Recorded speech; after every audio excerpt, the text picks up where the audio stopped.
ಪರಿಸರವನ್ನು ಪೋಷಿಸುವುದು ರಕ್ಷಿಸುವುದು ನಮ್ಮೆಲ್ಲರ ಜವಾಬ್ದಾರಿ. ದಯಾನಂದ್ ಜಮಾದಾರ್. ಸುರಪುರ ನಗರದ ಗಾಂಧಿ ಚೌಕ್ನಲ್ಲಿ ತಕ್ಷಶಿಲಾ ಶಾಲಾ ಮಕ್ಕಳ ಪರಿಸರ ಜಾಗೃತಿ ಕಾರ್ಯಕ್ರಮದಲ್ಲಿ ಸುರಪುರ ಪೊಲೀಸ್ ಠಾಣೆಯ ಪೊಲೀಸ್ ಪೇದೆ ದಯಾನಂದ ಜಮಾದಾರ್ ರವರು ಪರಿಸರ ಕುರಿತು ಜಾಗೃತಿ ಮೂಡಿಸಿದ್ದು, ಸಂಚಾರಿ ನಿಯಮ ಪಾಲನೆ ಮತ್ತು ಸೈಬರ್ ಹೆಲ್ಪ್ಲೈನ್ 113 ಕುರಿತು ಹಾಗೂ ನಮ್ಮ ಪೊಲೀಸ್ ತುರ್ತು ಸಹಾಯವಾಣಿ ಸಂಖ್ಯೆ 112 ಕುರಿತು ಶಾಲಾ ಮಕ್ಕಳಿಗೂ ಮತ್ತು ಸಾರ್ವಜನಿಕರಿಗೂ ಜಾಗೃತಿ ಮೂಡಿಸಲಾಯಿತು. ಪ್ರತಿ ವರ್ಷ ಜೂನ್ 5 ರಂದು ಪ್ರಪಂಚದಾದ್ಯಂತ ವಿಶ್ವ ಪರಿಸರ ದಿನವನ್ನು ಆಚರಿಸಲಾಗುತ್ತದೆ. ಪರಿಸರ ಸಂರಕ್ಷಣೆಯ ಬಗ್ಗೆ ಜನರಲ್ಲಿ ಜಾಗೃತಿ ಮೂಡಿಸುವುದು ಮತ್ತು ಪ್ರಕೃತಿಯನ್ನು ರಕ್ಷಿಸಲು ಪ್ರೇರೇಪಿಸುವುದು ಈ ದಿನದ ಮುಖ್ಯ ಉದ್ದೇಶವಾಗಿದೆ. ಜಾಗತಿಕ ತಾಪಮಾನ ಏರಿಕೆ, ವಾಯು ಮಾಲಿನ್ಯ, ಪ್ಲಾಸ್ಟಿಕ್ ತ್ಯಾಜ್ಯ ಮತ್ತು ಅರಣ್ಯ ನಾಶದಂತಹ ಗಂಭೀರ ಸಮಸ್ಯೆಗಳ ಬಗ್ಗೆ ಸಾರ್ವಜನಿಕರಲ್ಲಿ ಅರಿವು ಮೂಡಿಸುವುದು. ಮರಗಳನ್ನು ನೆಡುವುದು, ಹಸಿರನ್ನು ಬೆಳೆಸಲು ಸಸಿಗಳನ್ನು ನೆಡುವ ಮತ್ತು ಕಾಡುಗಳನ್ನು ರಕ್ಷಿಸುವ ಕಾರ್ಯಕ್ರಮಗಳನ್ನು ಹಮ್ಮಿಕೊಳ್ಳಲಾಗುವುದು ಎಂದರು.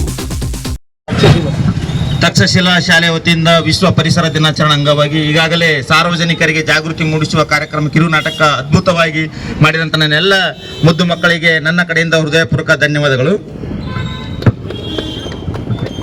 ಅದೇ ರೀತಿಯಾಗಿ ಜಾಗತಿಕ ತಾಪಮಾನ ಹೆಚ್ಚಾಗ್ತಾ ಇದೆ. ನಾವು ಪರಿಸರ ಬಗ್ಗೆ ಜಾಗೃತಿ ವಹಿಸಬೇಕು.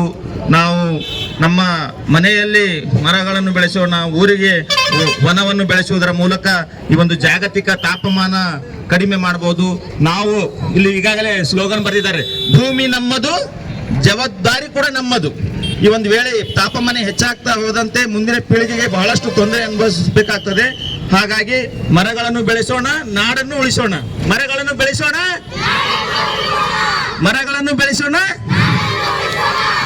ಅದೇ ರೀತಿಯಾಗಿ ನಮ್ಮ ಈಗಾಗಲೇ ಅಪಘಾತಗಳ ಸಂಖ್ಯೆ ಹೆಚ್ಚಾಗ್ತಾ ಇದೆ. ದಯಮಾಡಿ ಎಲ್ಲ ಸಾರ್ವಜನಿಕರು ಮತ್ತು ನನ್ನ ಮುದ್ದು ಮಕ್ಕಳು ಈ ಒಂದು ರಸ್ತೆಯಲ್ಲಿ ದಾಟುವಾಗ ಈ ಒಂದು ಸುಮಾರು ಅಪಘಾತಗಳಾಗ್ತಾ ಇದ್ದಾವೆ. ಅತಿ ವೇಗದಿಂದ ಅಪಘಾತಗಳಾಗ್ತಾ ಇದ್ದಾವೆ, ಹೆಲ್ಮೆಟ್ ಇಲ್ಲದೆ ಅಪಘಾತಗಳಾಗ್ತಾ ಇದ್ದಾವೆ, ಕುಡಿದು ವಾಹನ ಚಾಲನೆ ಮಾಡುವುದರಿಂದ ಅಪಘಾತಗಳಾಗ್ತಾ ಇದ್ದಾವೆ. ಈಗಾಗಲೇ ಸುಮಾರು ಮನೆಗಳಲ್ಲಿ ನಾವು ದುಃಖದಲ್ಲಿದೆ.